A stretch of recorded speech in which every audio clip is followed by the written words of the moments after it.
sur ce terrain de rugby, la première chose que nous allons faire, c'est réaliser un profil cultural. Ce profil cultural va nous donner, à un moment donné, aujourd'hui même, la structure et la texture du sol.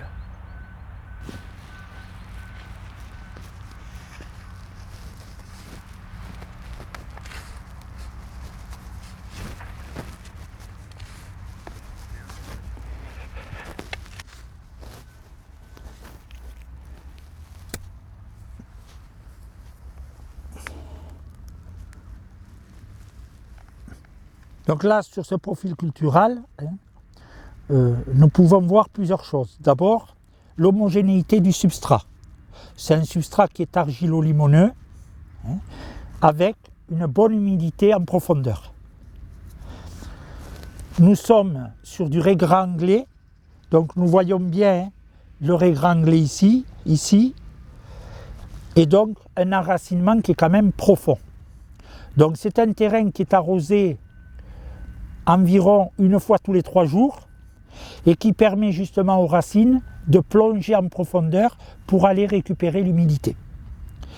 Après, nous distinguons aucune strate, donc pas de strate de feutre, pas de strate de matière organique et pas de strate de compactage.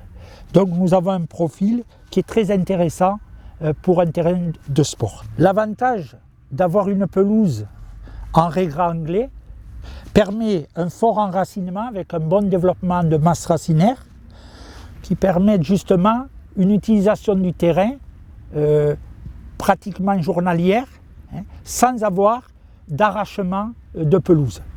Voilà, idéalement, ce qui est intéressant, c'est de remettre la motte dans le même sens que nous l'avons enlevée. Sur un terrain, il faut réaliser entre 4 et 5 profils culturaux pour avoir un état vraiment homogène de la surface du sol. Sur ce profil,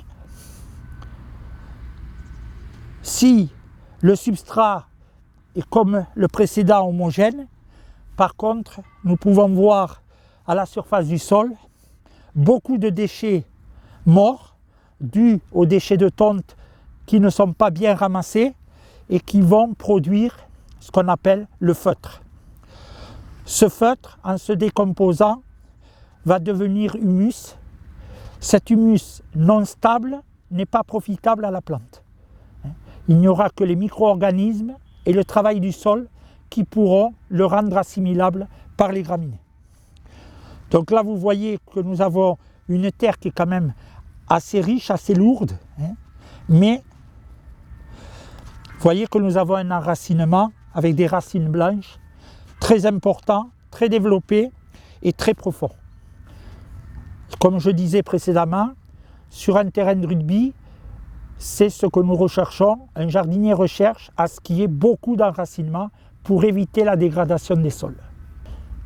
Un deuxième point qui est important, quand on fait un profil cultural, comme ici sur une terre qui est argilo-limoneuse, un carottage pourra être réalisé en extrayant des carottes et en la remplaçant par du sable. La texture du sable sera en fonction du résultat de l'analyse de sol. Un profil cultural peut servir également l'été pour contrôler vos apports d'eau. C'est-à-dire que vous allez arroser la veille et le lendemain à la première heure, vous allez faire un profil cultural sur la première rampe qui a arrosé. Et vous allez regarder votre profil et déterminer à quel niveau se trouve l'humidité du sol. Si l'humidité se trouve au niveau racinaire, c'est que votre arrosage a été profitable.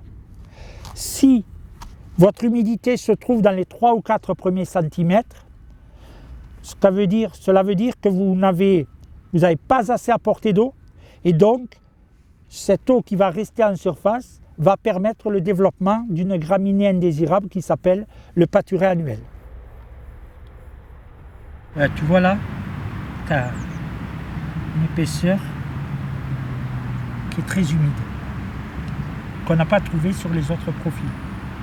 Donc c'est soit une cuvette, soit c'est le passage de l'enrouleur, et donc il y a trop d'eau qui tombe à cet endroit-là. Et tu vois, comme c'est de l'argile, ça reste en surface. Mais bon, ça n'empêche pas le développement racinaire. Tu vois, quand on appuie légèrement, ben, il y a l'humidité qui remonte. Voilà.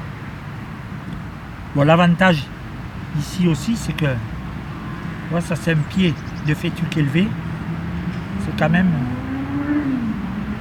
intéressant, parce que la fétuque élevée a un enracinement très profond, et puis qu'elle peut résister à la fois à la sécheresse, mais aussi à une très forte humidité.